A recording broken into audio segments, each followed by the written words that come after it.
Hello everyone, welcome back to our NTT exam channel. हम अपने इस चैनल पर एनटीटी एग्ज़ाम को प्रिपेयर कर रहे हैं, जिसका आज हम 13 चैप्टर का पार्ट सेकंड करेंगे। फर्स्ट पार्ट हम कंप्लीट कर चुके हैं। अगर आपने नहीं देखा है तो पहले फर्स्ट पार्ट को कंप्लीट करें। तो लेके माँ सरस्वती का नाम और शुरू करेंगे आज का अपना अध्ययन। विभिन्न आयाम क्षेत्रों के लिए विकासोचित गतिविधियों का नियोजन। मतलब हम बच्चों के जो भी हमारे आयाम है, शारीरिक, संज्ञानात्मक, सामाजिक, उन सभी की हम डेवलपमेंट के लिए कौन कौन सी एक्टिविटीज बच्चे को करवा सकते हैं और उनका नियोजन हम किस तरीके से करेंगे उसके बारे में हम पढ़ेंगे। तो शुरू करते हैं लेके माँ सरस्वती का नाम और आज का अपना अध्ययन। देखभाल करने वाले को अपने कार्यों के संपादन में लचीलापन होना चाहिए, जो हम बहुत बार पढ़ चुके हैं कि फ्लेक्सिबल होना एक टीचर के लिए मस्ट इम्पोर्टेंट है। साथ ही साथ विशिष्ट बच्चों के लिए आवश्यकता अनुसार संशोधन के लिए तैयार होना चाहिए। मतलब बच्चे को अगर क्लासरूम में आपको चेंज करने की ज़रूरत है या कुछ संशोधित करना है तो आप उसको कर सकते हैं, उसके लिए आप फ्लेक्सिबल हो। तो पहला हमारा पॉइंट है स्वास्थ्य और शारीरिक देखभाल। बच्चों के सीखने में शारीरिक स्वास्थ्य तथा गत्यात्मक विकास मतलब मोटर डेवलपमेंट बहुत ही महत्वपूर्ण है। विकास की प्रक्रिया में को बहुत से कारक जैसे वंशानुक्रम, पोषण मतलब एनवायरनमेंट, संबंधी अवस्थाएं, सामान्य शारीरिक स्थिति के साथ साथ गतिविधि तथा व्यायाम के अवसर प्रभावित करते हैं। गतिविधियों में ईसीसी केंद्र में प्रत्येक बच्चे को एक पूरक आहार दिया जाना शामिल हो, जो घर के भोजन में पोषण संबंधी किसी भी कमी को पूरा करे। स्कूल में क्या क्या मिलना चाहिए बच्चे को पोषण संबंधी? ईसीसी सेंटर्स पर दूध, अंकुरित दालें, प्रोटीन, बिस्किट, हरी सब्जियों के साथ दलिया, इडली, फल। स्कूल के नाश्ते के लिए सुझाव दिया जा सकता है। गानों, कविताओं, कहानियों के माध्यम से भोजन की अच्छी आदतें हम बच्चों में डेवलप कर सकते हैं। बच्चों को सहायता करना स्वास्थ्य और पोषण के प्रति उनके झुकाव को बढ़ावा देता है। स्वास्थ्य रोग की रोकथाम जैसे टीकाकरण पर निर्भरता, जो कि रोग को रोकने का कार्यक्रम है, अच्छा स्वास्थ्य सुनिश्चित करता है जो बच्चे स्वस्थ एवं सक्रिय हैं। झूलना, सरकना, जंगल जिम जैसे बाह्य खेलों में बच्चों की मांसपेशियों का उपयोग करना, दौड़ना, कूदना, फुदकना, खींचना, धक्का देना, खेलों के ऐसे क्षण हैं जो जटिल गत्यात्मक कौशलों के विकास में सहायता करते हैं। तो बच्चों के डेवलपमेंट के लिए हमारा स्वास्थ्य संबंधी चीजों को भी हमें ईसीसी सेंटर पर अपना पूरा करना है, जिसका मेन्यू आपको यहाँ पर दिया गया है कि हमें क्या क्या चीजें शामिल करनी है। गत्यात्मक विकास मतलब मोटर डेवलपमेंट। आपने पढ़ा होगा कि बच्चे के शारीरिक एवं गत्यात्मक विकास को प्रभावित करने वाले बहुत से कारक है। गत्यात्मक विकास मतलब मोटर डेवलपमेंट स्नायुविक और मांस पेशियों की परिपक्वता पर निर्भर करती है। बच्चे किसी भी कौशल को तब तक नहीं सीख सकता जब तक कि वह उस कौशल को सीखने के लिए तत्पर ना हो। तत्पर मतलब रेडीनेस। जब बच्चा आंतरिक रूप से ही रेडी नहीं होगा उस चीज को सीखने के लिए तो वो सीख पाएगा नहीं। तो जब बच्चे की हमारी मांसपेशियां और स्नायुविक मतलब जो बच्चे का तंत्रिका तंत्र है वो तब तक डेवलप नहीं होगा तो बच्चा सीख नहीं पाएगा। जैसे कि अगर हम 5 महीने के बच्चे को चलाने की कोशिश करे, बच्चा चल पाएगा नहीं। क्यों? क्योंकि वो अभी रेडी नहीं हुआ है, उसकी मसल्स उस लेवल तक रेडी नहीं हुई है। तो हमारे मोटर डेवलपमेंट के लिए रेडीनेस की जरूरत होती है। इंपॉर्टेंट है, याद रखेंगे। गत्यात्मक विकास एक निश्चित ढंग से होता है। गत्यात्मक विकास की दर में व्यक्तिगत भिन्नताएं पाई जाती है। हम कुछ बच्चे जल्दी डेवलप हो जाते हैं, कुछ बच्चे 10 मंथ में ही चलने लग जाते हैं, कुछ 12-13 मंथ में चलते हैं, मतलब 1 साल के बाद। हालांकि क्रम वही होता है, परंतु आयु विशेष जिस पर निर्भर बच्चे भिन्न भिन्न स्तरों पर करते हैं। एक बच्चे से दूसरे बच्चे में भिन्नता होती है जो अनुभव और अवसरों पर निर्भर करती है। गत्यात्मक कौशल में क्या आएंगे आपको पता होगा। सूक्ष्म गत्यात्मक कौशल मतलब फाइन मोटर डेवलपमेंट और स्थूल गत्यात्मक कौशल मतलब ग्रॉस मोटर डेवलपमेंट। ये हमारे बच्चे यहाँ पर स्क्रिबलिंग कर रहे हैं, मतलब अपने अनुसार कुछ भी ड्रॉ कर रहे हैं, जो एक पॉजिटिव इंडिकेटर है। स्थूल गत्यात्मक कौशल हमारा क्या क्या आएगा स्थूल गत्यात्मक कौशल में कि उदाहरण क्या क्या हो सकते हैं। मतलब ग्रोस मोटर डेवलपमेंट जिसमें हमारी बड़ी मांसपेशियों का यूज होगा। चलना, संतुलन, दौड़ना, कूदना, रेंगना, सरकना, लुढ़कना, झूलना, फुदकना, चलना, तालात्मक गति, गेंद से खेलना, फेंकना, लड़ना, पैरों से फुटबॉल उछालना, ये सभी हमारे स्थूल गत्यात्मक कौशल का उदाहरण, ये हम पहले भी पढ़ चुके हैं, आपको याद होगा, आपकी रिवीजन हो जाएगी। सूक्ष्म गत्यात्मक कौशल धागा पिरोना, फाड़ना, काटना, चिपकाना, ड्राइंग करना, रंग भरना, पेंटिंग करना, छपाई, पेपर, मॉडल, क्ले से काम करना, छाड़ना, पैटर्न बनाना, जोड़ तोड़ वाली सामग्री का उपयोग करना, उड़ेलना। तो ये सब हमारी फाइन मोटर डेवलपमेंट से रिलेटेड है। अब सूक्ष्म मांसपेशियों के समन्वय की गतिविधियां में आंख, हाथ और उंगलियों की मांसपेशियों में नियंत्रण के साथ साथ आंखों और हाथों की गतियों के समन्वय से संबंधित है। मतलब बच्चे की हैंड और आई कोऑर्डिनेशन मस्ट इम्पोर्टेंट है हमारी फाइन मोटर डेवलपमेंट में। यह गतिविधियां स्वयं खाना खाने, कपड़े पहनने और स्वायत्ता कौशलों के विकास को बढ़ाती है। भाषाई विकास, लैंग्वेज डेवलपमेंट,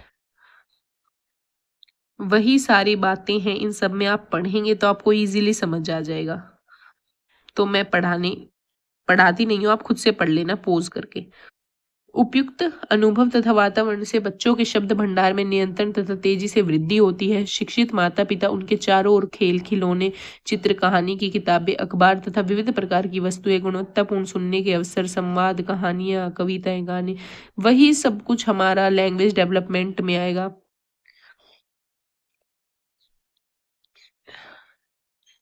भाषा तथा, ये हमारा यहाँ पर इम्पोर्टेंट पॉइंट है, इस पे हम ध्यान देंगे। भाषा तथा प्रारंभिक साक्षरता गतिविधियों के क्रियान्वयन के लिए ध्यान देने वाले आवश्यक प्रमुख क्षेत्र कौन कौन से हैं? अब श्रवण कौशल का विकास हम कैसे कर सकते हैं? ध्वनि विभेदीकरण, मतलब साउंड डिस्क्रिमिनेशन, बच्चा साउंड को डिस्क्रिमिनेट कर पाए, कैट की साउंड कौन सी है, डॉग की साउंड कौन सी है, तो ये क्या है? साउंड डिस्क्रिमिनेशन है। सुनने की अवधि, बच्चा कितनी देर तक सुन सकता है? श्रवण बोध, बच्चा सुनकर समझ पा रहा है नहीं, साउंड कॉम्प्रीहेंड। तो ये हमारे श्रवण कौशल का विकास होगा, जिसमें क्या क्या शामिल है? पूछा जा सकता है श्रवण कौशल विकास में क्या क्या शामिल होगा, तो हमारा ध्वनि विभेदीकरण, साउंड डिस्क्रिमिनेशन, सुनने की अवधि, श्रवण बोध। शारीरिक अंगों, घर तथा वातावरण, प्राकृतिक तथा सामाजिक वातावरण से संबंधित शब्द भंडार का विकास होना चाहिए बच्चे का। बोलने के कौशल तथा मौखिक अभिव्यक्ति का विकास, वार्तालाप, कहानी कहना, अभिनयकरण मतलब ड्रामा, कठपुतलियों के खेल, चित्र पठन, सृजनात्मक स्व अभिव्यक्ति का विकास हमारा भाषा कौशल के विकास में शामिल होगा। पढ़ने संबंधी तत्परता का विकास, मतलब बच्चा पढ़ने के लिए रेडी है, वो भी हमारा भाषा विकास में आएगा। श्रवण संबंधी ध्वनि विभेदीकरण, दृष्टि विभेदीकरण, विजुअल डिस्क्रिमिनेशन, श्रवण दृष्टि संबंध, बाएं दाएं की दिशा की बोध होगी बच्चे को कि हम बाएं से दाएं लिखते हैं, तो ये भी हमारा भाषा संबंधी विकास में आएगा। लेखन संबंधी तत्परता का विकास, सूक्ष्म मांसपेशियों का विकास, आंख और हाथों का समन्वय, अक्षर बोध।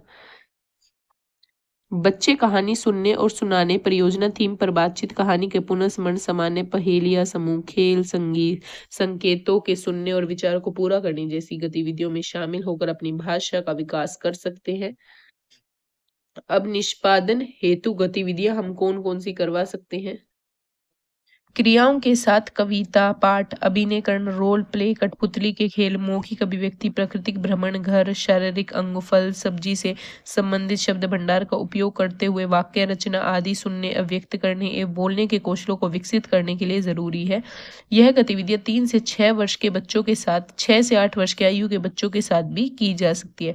वही सब है कि हम बच्चे को रोल प्ले करवाएं, पपेट प्ले करवा सकते हैं, राइम हो जाएंगी, ड्रामा, वही सब एक्टिविटीज हैं जो हम पढ़ते आ रहे हैं।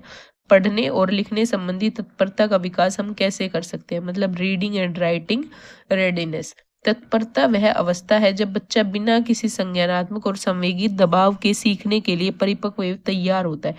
मतलब बच्चे को संज्ञानात्मक रूप से, संवेगात्मक, इमोशनली कुछ भी सीखने की जरूरत नहीं है, बच्चा मुक्त रूप से बिना किसी दबाव के सीखने के लिए रेडी है। पढ़ने और लिखने संबंधी तत्परता पढ़ने और लिखने के निर्देश से लाभ उठाने का बच्चे की योग्यता की ओर संकेत करती है।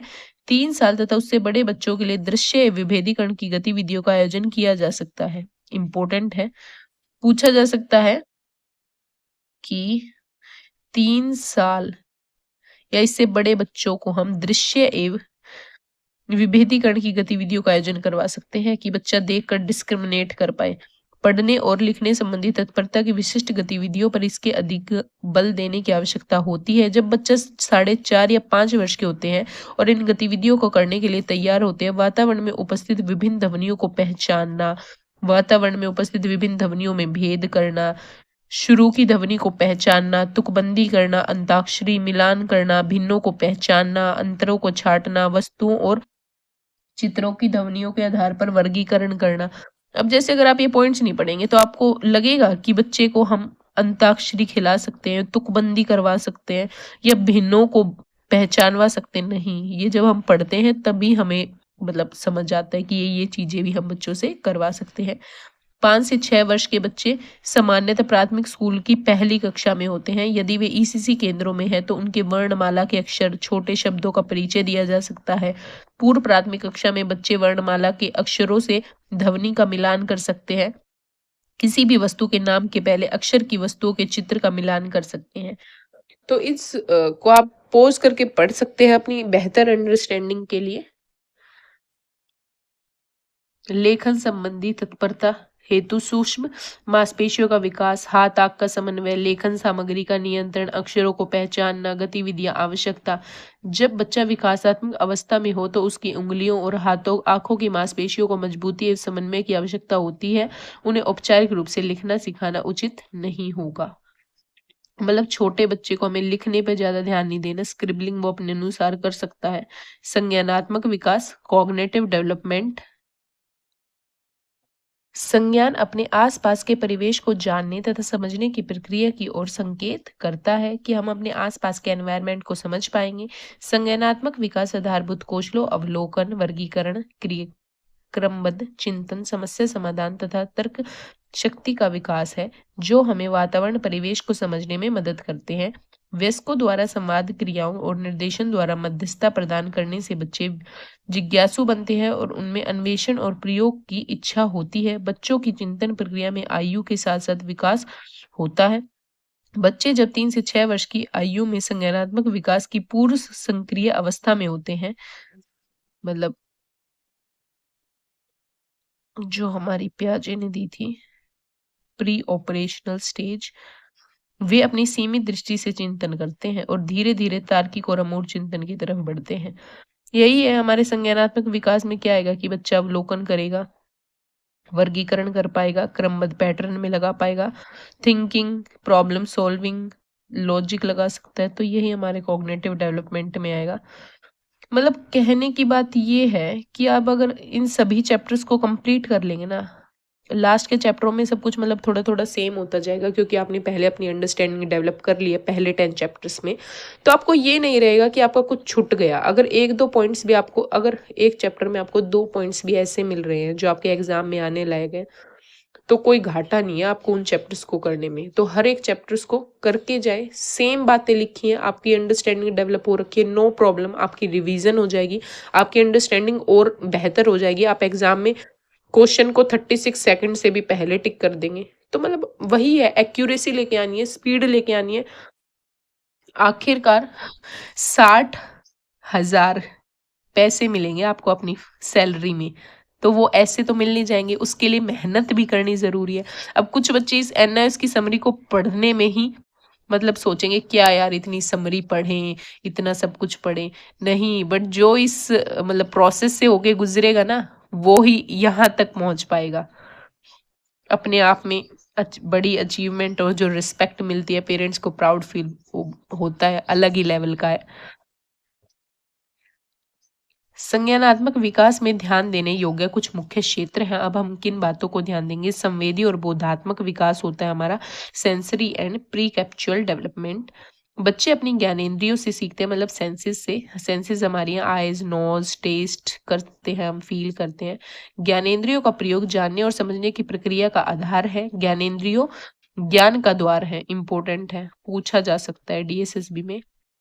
जितने अधिक विविध और व्यापक संवेदक के अनुभव होंगे, उतने ही बच्चे की संसार के बारे में समझ व्यापक होगी। किसी भी प्रकार से संवेदी अनुभव को सीमित करने या उन्हें वंचित रखने से किसी प्रत्यय के बारे में अधूरा या गलत समझ विकसित हो सकती है। अतः प्रारंभिक बाल्यावस्था में बहुत सी गतिविधियां एवं अवसरों द्वारा आयु के बच्चों को 5 इंद्रियों के विकास, कौन कौन सी 5 इंद्रिय? देखना, सुनना, स्पर्श करना, सूंघना, स्वाद लेना, इंपॉर्टेंट है, विशेष ध्यान देने की आवश्यकता है। हम ईसीसी लेवल पर अपने इन्हीं चीजों की तरफ बच्चे का ध्यान देते हैं।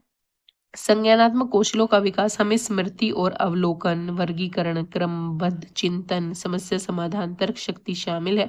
शिक्षक को चाहिए कि वे इन सभी संज्ञानात्मक कौशलों के विकास के लिए अनुभव एक क्रियाकलापों को तैयार करें। आधारभूत अवधारणाओं का निर्माण। अवधारणा वस्तुएं, लोगों, स्थानों तथा घटनाओं की एक मानसिक संरचना या चित्रण है। उदाहरण के लिए, अगर बच्चे ने रंग की अवधारणा को सीख लिया तो वह वातावरण में उपस्थित वस्तुओं को रंग के आधार पर वर्गीकृत कर पाएगा। बच्चों में आधारभूत अवधारणा का विकास या निर्माण उनके वातावरण को समझने में महत्वपूर्ण भूमिका अदा करता है।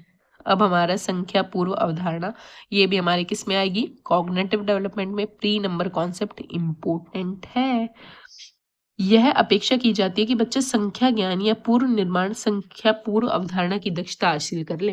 मतलब जब बच्चे को संख्या का ज्ञान हो तो उससे पहले बच्चा प्री नंबर कॉन्सेप्ट सीख जाए। अब ये प्री नंबर कॉन्सेप्ट है क्या, देखते हैं। बड़ा छोटा, समान रूप से लंबा छोटा, समान रूप से भारी हल्का, ऊंचा छोटा, मोटा पतला, चौड़ा संकरा, दूर पास। ये बच्चों में जटिल गणितीय सिद्धांतों को समझने से पहले संख्या के मान को सही आकलन को समझने में मदद करते हैं।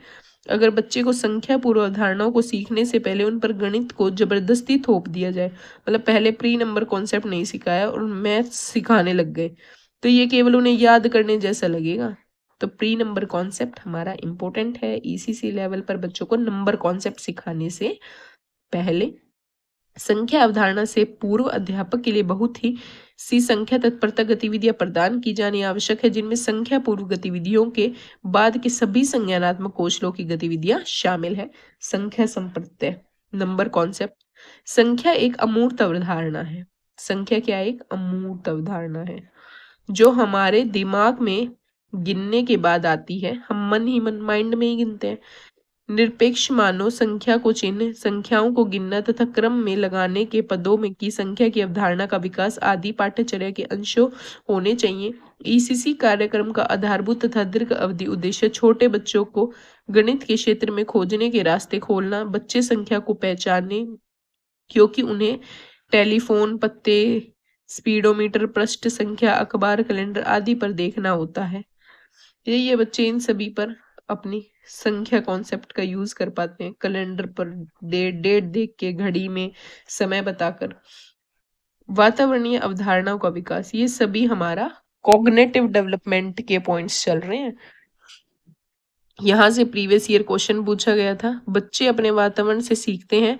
बच्चों के आसपास का वातावरण को निम्नलिखित ढंग से वर्गीकृत किया जा सकता है: प्राकृतिक वातावरण, भौतिक वातावरण, सामाजिक वातावरण। अब हमारे प्राकृतिक वातावरण में क्या क्या आएगा? जानवर, पक्षी, कीट पतंगे, सब्जियां, फल, पौधे। भौतिक वातावरण में पानी, हवा, आसमान, धरती, ऋतु, मौसम। सामाजिक वातावरण में स्वयं और उनका परिवार, यात्रा, यातायात, समुदाय के सहायक, त्योहार। उदाहरणतः रंग, संख्या, आकार, समय, तापमान आदि, ये सभी बच्चे को इन थीमों के द्वारा पूर्व में की गई अवधारणा, उदाहरणतः रंग, आकार, समय, तापमान इत्यादि से भी परिचय करवाया जा सकता है। व्यक्तिगत, सामाजिक और संवेगात्मक विकास, वही सब है इसमें, आप पढ़ सकते हैं। आर्ट एंड एस्थेटिक, कला और सौंदर्यता की समझ भी हमें बच्चों में प्रदान करनी है। सभी बच्चे सृजनात्मक होते हैं, परंतु सृजनात्मकता का स्तर सभी में अलग अलग होता है। सृजनात्मक कभी भी शून्य से जन्म नहीं लेती। बच्चों के पास जितने अधिक ज्ञान और अनुभव होंगे उतने ही सृजनात्मकता को आधार प्रदान करेंगे। इसके लिए हम बच्चों को मुक्त खेल, अभिनय करना, रचनात्मक खेल के अवसर, सुविधाएं, बच्चों को सृजनात्मकता को प्रोत्साहन करना, घर या ईसीसी केंद्र का आधिकारिक तथा परिवेश बच्चों में सृजनात्मक और विकास की रुकावट प्रदान करता है। सॉरी, बच्चों को फ्री एक्टिविटीज में हमें ज्यादा इन्वॉल्व करना है ताकि बच्चे खुलकर एक्सप्लोर कर सकें, अपनी आर्ट एंड एस्थेटिक एक्टिविटीज को कर सके, ना कि बच्चों को बांध के रखना, जो सख्त परिवेश बच्चों के विकास में रुकावट पैदा करता है। अब सृजनात्मक तथा सौंदर्यात्मक प्रशंसा के विकास हेतु निम्नलिखित मुख्य क्षेत्रों पर ध्यान देने की जरूरत है। कला द्वारा सृजनात्मक तथा सौंदर्यात्मक प्रोत्साहन। अब कला आर्ट के द्वारा हम बच्चों में एस्थेटिक सेंस डेवलप कर सकते हैं। क्या क्या एक्टिविटी करवा सकते हैं? ड्राइंग तथा रंग भरना, पेंटिंग, छपाई, फाड़ना, काटना, चिपकाना, कोलाज बनाना, क्ले मॉडलिंग, पेपर मॉडलिंग, ये सब करवा सकते हैं। सृजनात्मक गीत करवा सकते हैं, जिसमें हम कविताएं बुलवाना, लयात्मक गतिविधियां जैसे नृत्य करना, हाथों से ताली बजाना, उंगलियों की थाप जो होती है ना, क्लासरूम में हम पहले करते भी थे, पैरों की थाप, धुन पर ताली, जैसे ये गतिविधि करवा सकते हैं। सृजनात्मक अभिनय, हाथी चाल चलना, खरगोश की तरह उछलना, कहानी या स्थितियों को अपना संवाद हाव भाव से व्यक्त करना, डम शराज जैसे खेल सृजनात्मकता को बढ़ावा दे सकते हैं। सृजनात्मक चिंतन करवा सकते हैं हम, मुक्त खेल, अभिनयकरण, स्वांग रचना, रचनात्मक खेल, मुक्त प्रश्न कल्पना, ये सब सृजनात्मक चिंतन में आएंगे। तो पूछा जा सकता है, हाथी चाल, खरगोश की चाल क्या है? सृजनात्मक गति है, सृजनात्मक चिंतन है, सृजनात्मक अभिनय है, तो सृजनात्मक अभिनय है। सौंदर्यात्मक प्रशंसा का विकास कैसे कर सकते हैं? डेवलपमेंट ऑफ एस्थेटिक एप्रिसिएशन, बच्चे को अपने आसपास के परिवेश में सौंदर्य तथा रंग के प्रति संवेदनशीलता का विकास आवश्यक है। साधारण गतिविधियां जैसे कक्षा को सजाना, कक्षा में बच्चों के आंखों के स्तर पर आकर्षण तथा महत्वपूर्ण ढंग से प्रदर्शन करना, जब भी संभव हो प्रदर्शन सामग्री को बदलना, जैसे त्योहारों पर हम फेस्टिवल में अपने क्लासरूम को सजाते हैं, बच्चे अपने घर से सामान लेके आते सजाते हैं। प्राकृतिक भ्रमण पर ले जा सकते हैं, बच्चों का ध्यान प्राकृतिक सुंदरता की तरफ खींचना, उन्हें सौंदर्य को अभिव्यक्त करने के लिए प्रोत्साहित करना कि वो सुंदरता को देखे, पहचाने।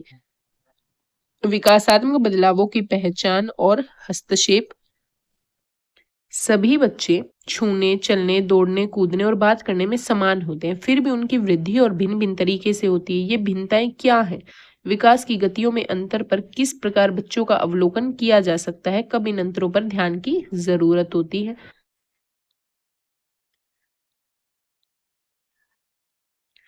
इसमें मेन हमारा इंपॉर्टेंट यही है कि व्यवहार में परिवर्तन डोमेन कौन सा है, और हमें मतलब इंटरवेंशन, हस्तक्षेप कहाँ करना है, क्या करवाना है बच्चे को। अब जैसे बच्चे के व्यवहार में परिवर्तन, अब विकास के महत्वपूर्ण पड़ावों को पार करने में देरी आ रही है बच्चे के व्यवहार में, तो हम ये किससे, कौन से आयाम से रिलेटेड है? अब एग्जाम में इस टेबल से हमारे इतने क्वेश्चन बन सकते हैं ना कि आपको समझ नहीं आएगा। जैसे आपसे एग्जाम में क्वेश्चन पूछा, विकास के महत्वपूर्ण पड़ाव को पार करने में बच्चे को देरी आ रही है, तो ये बच्चे के किस डोमेन से रिलेटेड है, कौन से आयाम से रिलेटेड है? सामाजिक संवेगात्मक, शारीरिक गत्यात्मक, संज्ञानात्मक, सामाजिक संवेगात्मक या शारीरिक, तो ऐसे पूछ सकता है। तो आपने अगर पढ़ाई नहीं होगा तो आप मतलब पहुंच सकते हैं सही आंसर तक भी, बट स्पीड मैटर करती है हमारे एग्जाम में, और एक्यूरेसी। तो आपको पता चल जाएगा शारीरिक और गत्यात्मक से रिलेटेड है। तो हस्तक्षेप, इंटरवेंशन क्या करना है अब हमें? तो हमें बच्चे को अच्छा पोषण देना है, संवेदी उत्तीपन प्रदान करना है, मतलब स्टिमुलेटिंग एक्टिविटी करवानी है, धक्का मारना, पीटना जैसी कार्य बार बार करना। अब बच्चा ये एक्टिविटीज क्लासरूम में प्ले कर रहा है, तो ये कौन से आयाम से रिलेटेड हो सकता है? तो ये सभी आयामों से रिलेटेड हो सकता है, ना कि केवल सोशल, इमोशनल, सभी आयाम से रिलेटेड हो सकता है। तो इसके लिए हम क्या करेंगे? व्यावसायिक सहायता लेंगे, बाल रोग विशेषज्ञ को भेजना। अब बच्चा शांत और पृथक अलग थलग बैठा रहता है, तो ये सामाजिक संवेगात्मक आयाम से रिलेटेड है। इसके लिए हम बच्चे को कला एक्टिविटीज में इन्वॉल्व करवाएंगे, अभिनय, गति एवं संवाद। उस स्तर की ऊर्जा है बच्चे में बहुत ज्यादा, तो सामाजिक संवेगात्मक या शारीरिक हो सकता है। बैठकर कार्य करने वाली धीमी गतिविधि करवाएंगे बच्चे को, जैसे रेंगना। अन्य व्यक्तियों या बाह्य खेलों से प्रतिरोध, सामाजिक संवेगात्मक या शारीरिक डोमेन से रिलेटेड है। कला, अभिव्यक्ति, संवाद को प्रोत्साहन देंगे। प्राय प्रश्न पूछना, बच्चा बार बार प्रश्न पूछ रहा है, तो संज्ञानात्मक डोमेन से रिलेटेड है। अपनी बारी लेने के लिए बच्चे को प्रोत्साहित करेंगे।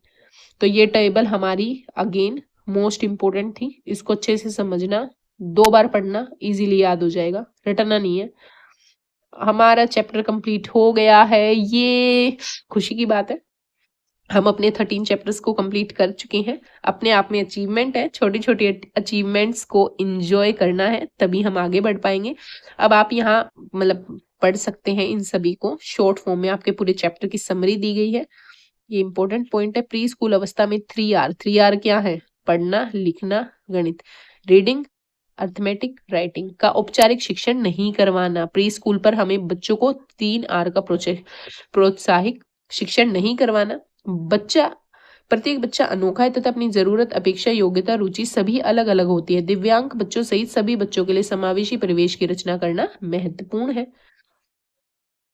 कल हम अपना, ये भी इम्पोर्टेंट है क्या, ministry of human resource and development में हमारा programme of action, new Delhi programme of action किस में आएगा? Ministry of human resource and development में। The national policy of education, ministry of human, ये हम पहले आई थिंक चैप्टर्स में पढ़ चुके हैं।